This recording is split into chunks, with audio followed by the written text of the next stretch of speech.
Hey guys, and welcome back to Divine Journey 2, where our base is actually getting very large here.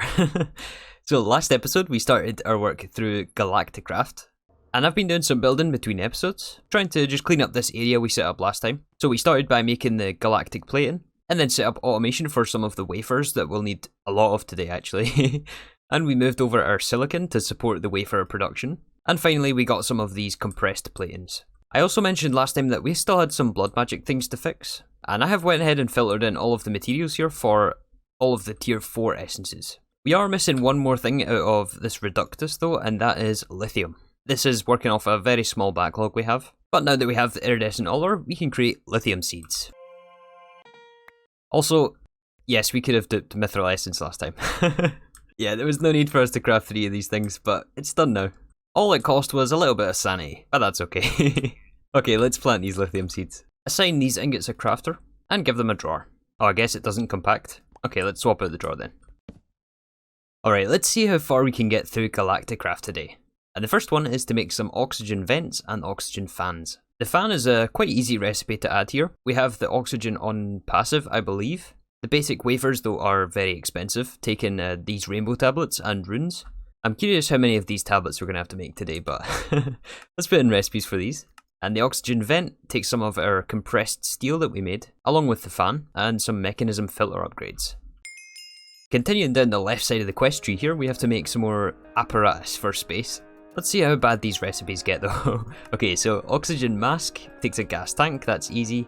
Some vacuum glass takes, oh wow, this takes reactor glass. I mean, we can do this, some compressed aluminium. The oxygen concentrator actually takes some of these tin canisters, which is something we haven't made yet. Yeah, we need to make copper and tin canisters, which we can add slice and splice recipes for. And all of the input items here we should have, maybe besides the Everfull urn. Let's use up our last 4 unending bowls and make a few Everfull urns. And we run into our first major bottleneck of the day. Okay, so to make these canisters we need a lot of galactic ingots, which of course takes star metal and resonating gems. And the star metal we make here from ludicrous ore. And to make the ludicrous ore we need ludicrite ingots, which require plutonium. And if we go all the way down this rabbit hole, we're going to get to Divine Underpowder, which is a LightningCraft material. And right now we only have the 1 multi-block here.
Which is why we now have 3 more lightning infusion tables. Well, multi-blocks. So yeah, this was a lot of crafting to get up and running. But we're now passive in Electricium ingots, Skyfather ingots, and empowered underpowder. Oh, you know what? I've actually added 1 too few here. This is only empowered underpowder. We need to make it divine with our Skyfather, which means we're missing still 1 more multi-block. This is why you measure twice, cut once. Okay, I'll make one more. Okay, one more lightning infusion table. So these multi-blocks have actually taken a fair amount of these lightning charges, which take a lot of impetus and also ignition, which we're now out of. So to make more, we have to inflict one of these curses on ourselves again. So now we have to use the Flame Devourer Pendant, and this gives us our ignition. Nice. Okay, we're at 1 durability, let's go repair.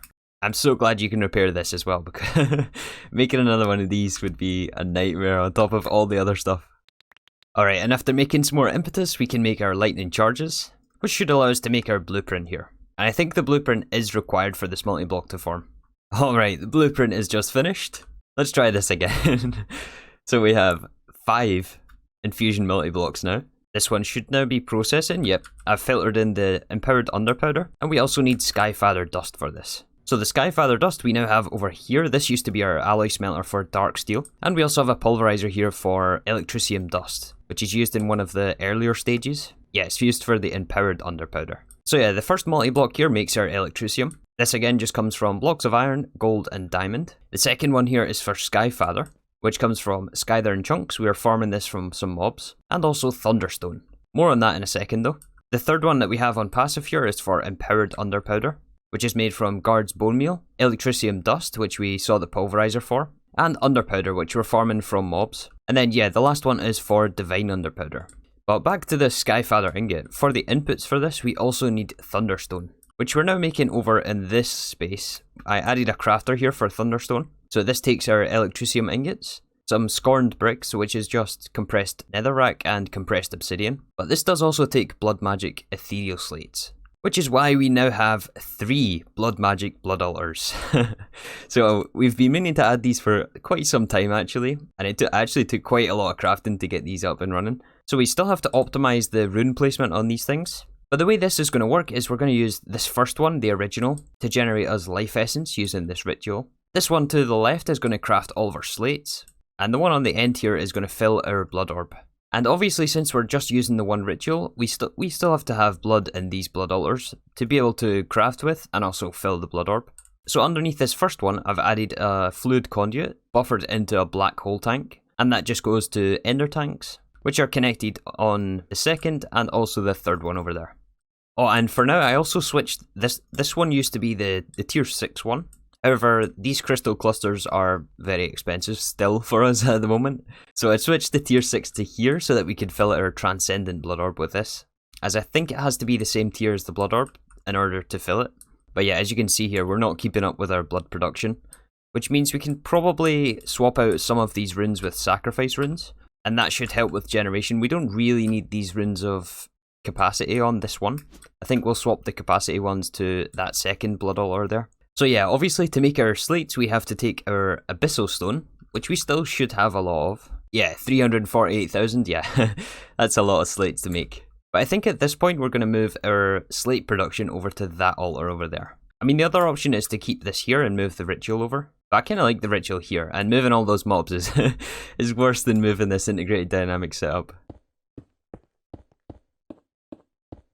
Alright, we got all of the logic and the drawers switched over to this blood altar, which should craft us up all of our slates. This is going to set to automatically import the Abyssal Stone, so long as we set it in the interface. So yeah, this will grab the Abyssal Stone from the interface and craft us down our slates to fill the drawers. However, as you can see, this thing is very slow to fill. And the reason for that is we are missing displacement runes. And the displacement rune will increase the in-out rate of the blood altar by 20% per rune. And by default, the blood altar is limited to 20 millibuckets per tick, which means that even though we're using ender fluid conduits on the bottom of this blood altar, we are still limited by the extraction speed of the blood altar itself, because we don't have the correct runes on this. So I think we have to have displacement runes on this altar, and also these other two. However, to get more displacement runes, we do need more ethereal slates, which is going to take a little while to craft, so I mean, I suppose we could batch craft these. Alright, so it's now been some time later actually. I've been messing with this blood altar setup for many hours actually. We've gotten very, very sidetracked from GalactiCraft. So we are able to sustain the blood orb in here, and just barely keep up the life essence in our LP network. It does fluctuate a bit, but I think we are net positive. So I added displacement runes to both the input, the crafting altar, and the blood orb altar here. And I also topped up the sacrifice runes on here, so we get more LP per tick from this ritual, as well as moving most of the capacity runes onto the crafting altar over there. So the crafting altar can hold over 660,000. And once this reaches a full buffer, it will start to craft down our slates. But the most important thing is we are generating enough LP to where this tank is filling up. This may not ever fill up to the top, but at least we're buffering life essence like this. And eventually we'll get our slates for the LightningCraft machines. So yeah, I think that's enough of a detour. Let's hop back into GalacticCraft. So yeah, we were working on trying to get some more of these compressed platins, which we needed galactic ingots for. And for me, it was more than like 16 hours since I recorded that clip, so it's been a long time. I've spent many hours on that BloodMagic and Lightning Infusion setup. But I think now our mystical iron should have backlogged, which means we have plutonium. Oh, but we're actually out of cyanite here. Maybe we have to upgrade our reactor as well. Yeah, our cyanite drawer is actually empty. Wow. Well, in that case, I think it's probably going to be a good idea to invest some cyanite to create more cyanite. So in order to get our burn rate up here, we have to add some more fuel rods. And to make these fuel rods, we do actually need to invest cyanite ingots, because this takes mystical iron. So we maybe can't craft 100 of these things, but yeah, so we already had the reactor control rod crafted, we just were missing the fuel rods before. So let's turn off this reactor temporarily. And let's add at least 2 more of these reactor control rods. I think we may even be able to get 4 in here actually. Yeah, 4 more fuel rods should take our burn rate up from 4. And we're now at 4.5, 4.8. Oh, we actually hit 5. Yeah, so 5 millibuckets per tick up from 4, which should increase our rate of cyanite and therefore mystical iron. But yeah, the way we're getting stardust is through this Astral Sorcery Collector Crystal. And the way I've been doing it is just by ordering some more Ludicrate. Then once we craft this down into ingots, this should be sent to this induction smelter, which smelts it with stone to create our Ludicrate ore, or Ludicrous ore. Then the Ludicrous ore gets placed in front of the Collector Crystal, which turns it into Star Metal ore, and then that gets broken and processed through the Sag Mill. And then with this we craft our galactic ingots. So it's a little bit complicated, maybe a bit hard to follow. Yeah, it's kind of hard to explain as well, but let's try to get as much of this Ludicrate as we can though, because effectively Ludicrate equals our galactic ingots. So I wonder if we can craft 2 stacks of galactic? We can, nice. That should kickstart these compressors, crafting us our compressed plates. Hopefully these buffers will fill up. Oh, but yeah, the compressed tin and compressed copper is then being compressed into compressed bronze. So yeah, I guess while we're waiting on the compressors, let's look at something else we need here. And man, there's a lot of things we need here. Okay, so should we work on this NASA workbench? Yeah, this is going to be another extended craft. I guess this will eat some of our plating that we need. But I mean, we need it anyway, so we need some plating, some advanced wafers. Maybe we should get these going since they take the rainbow tablets. Oh, but these take, oh that's right, these take rainbow slates, which take ethereal slates, and we're still waiting on this blood altar filling up, I think. Okay, is there anything else we can do in the meantime? Basic satellite module. We should be able to get this, but I mean, it's probably no good without the next part.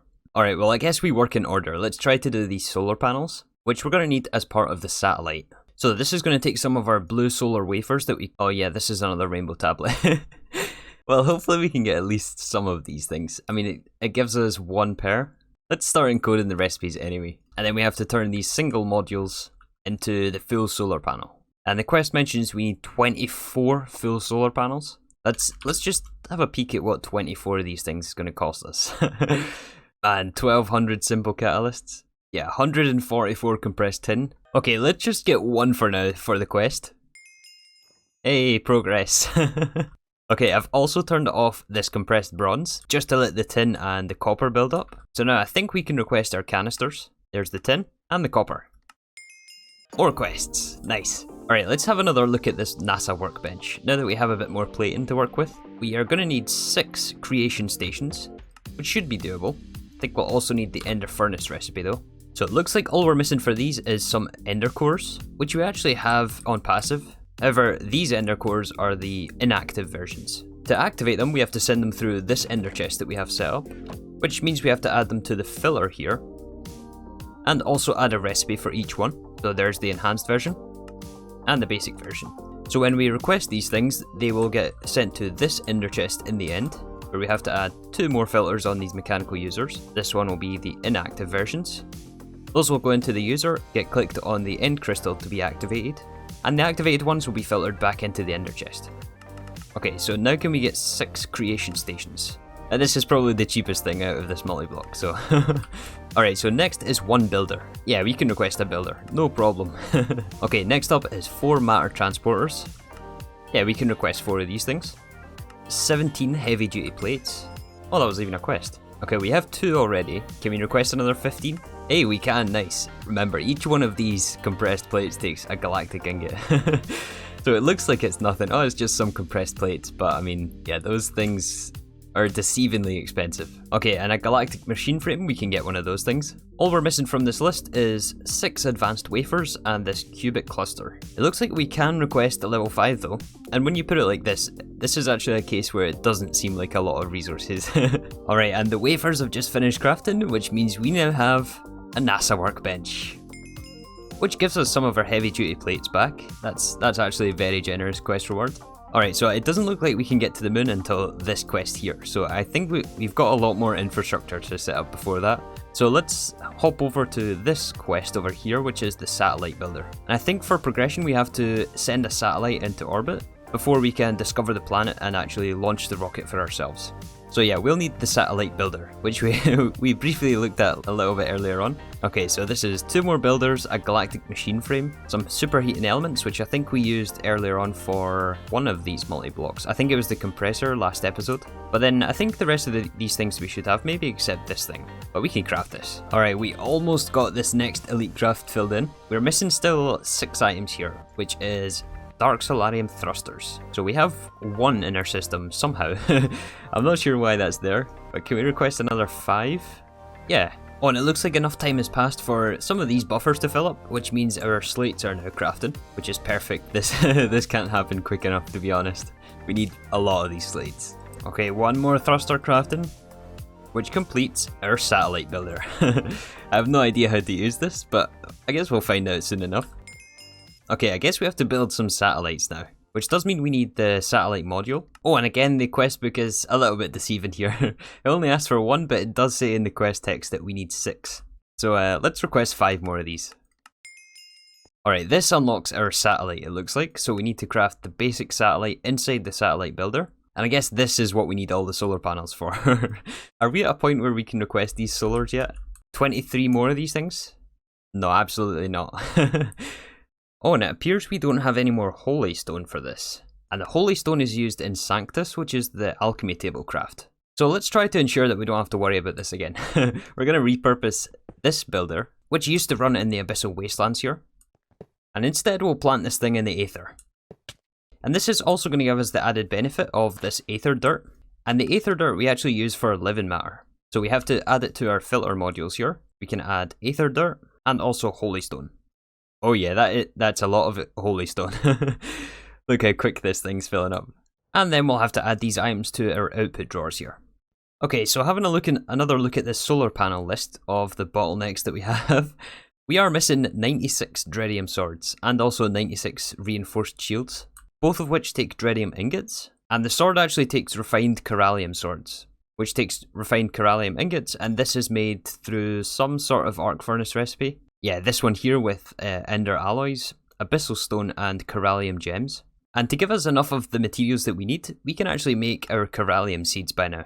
So we need the Avitas constellation for this.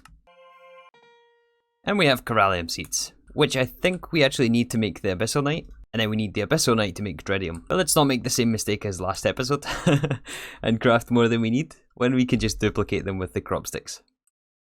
Yeah, there's our Corallium essence. We can give this a drawer. Oh, that was the seed. That's not the right item. Okay, give this a drawer and assign this a crafter. This will give us our Corallium gems, which I think can go into a compacted drawer, which is what we have to infuse into the infused stone, which is also used in the alchemy table. And we have to alloy smelt this into chunks of Corallium, which we smelt down into refined Corallium.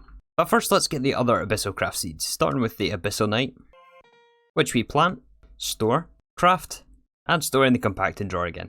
And the last Abyssalcraft seed is the Dreadium seed. And technically we don't need this one since we have a lot of Dreadium from those Dreadium guards that we used to powered spawn.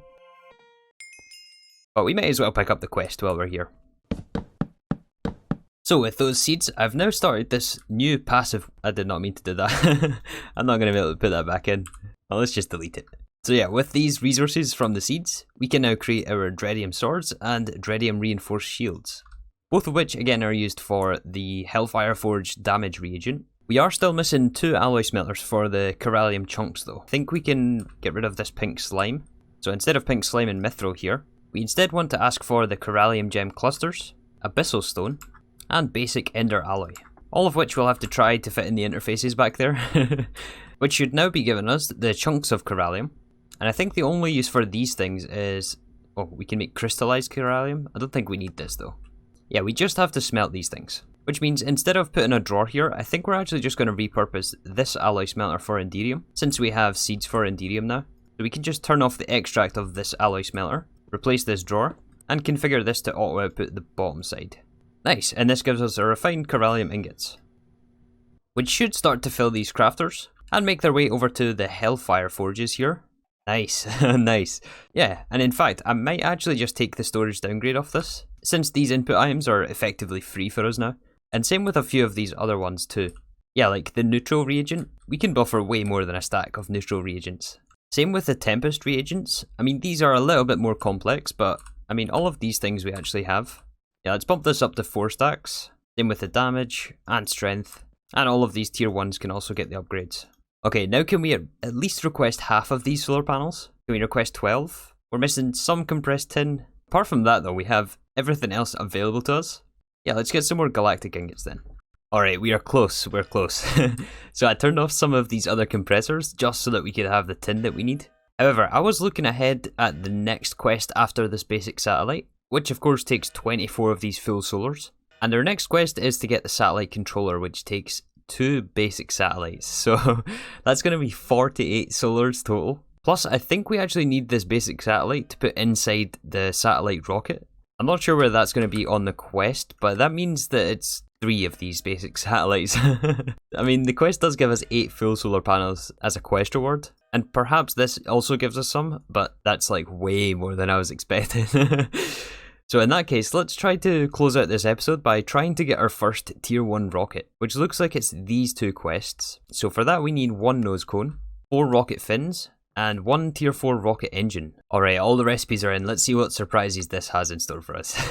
We can get the nose cone, the 4 rocket fins. We're missing some compressed bronze, and I think this is going to be some more tablets. Oh no, we already have 1 crafted. We got 1 of these from a quest reward. Yeah, more bronze. Let's go turn that machine back on, and also just request another 2 stacks of galactic. Yeah, that's good. That's going to be used very quickly.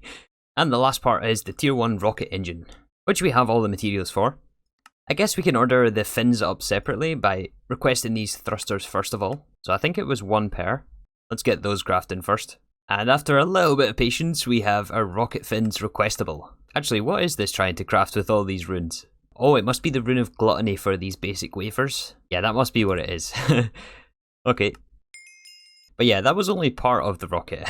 Of course it was, right? We need to build the satellite rocket inside our NASA workbench, which takes all of these components we just crafted, plus 24 heavy duty plates. I mean, we're not a million miles away. Yeah, I wish there was a way to speed up these compressors, but I think actually later on we do get a multi-block for these. Yeah, there is the ultimate compressor available to us, which looks like it processes in 1 tick. I'm willing to bet this is extremely expensive though. Hey, I mean, at least we have sufficient tough galactic plating. I mean, 30,000 of this stuff. I was actually worried about this when I first looked into LightningCraft, and a couple of you guys actually left comments way back in earlier episodes about this stuff. But yeah, this is the easy part. The tough part is all these compressed plates. Okay, we're missing 8 bronze. 8 more bronze. Come on, little bronze compressor. Oh wait, it's actually in the output buffer. Okay, 24 heavy duty plates. Those should be sent to this last compressor. So with the plating, we can head over to our NASA workbench. And I'm aware this is not really a great spot for this. I'm going to find a place for this between episodes, I think. But we can put in all of our plating, the nose cone, the rocket engine, and 4 fins. Along with, I think we need a chest for this. And we have our first GalacticCraft rocket. Oh wow. Wow, look at this thing. That's awesome. I never knew items can go this big in Minecraft. I mean, I suppose there's the Twilight Forest pickaxe. Look at the interface screen. Alright, well I think with that we're going to wrap things up here. Hopefully tomorrow we can get into space. There's a few more things we have to craft, like our launch pad, and also launch the satellite, along with our spacesuit as well. But we're getting there, we're getting close. We made quite a lot of optimizations today, which I suspect will continue. Hopefully we can start building up more slates. Yeah, we've filled up these drawers here, we're starting to buffer the ethereal again. But yeah, things are definitely picking up here. Things are getting very crazy. But yeah, that's going to do us for today. Thank you again for watching, and I'll see you all tomorrow for some more Divine Journey 2.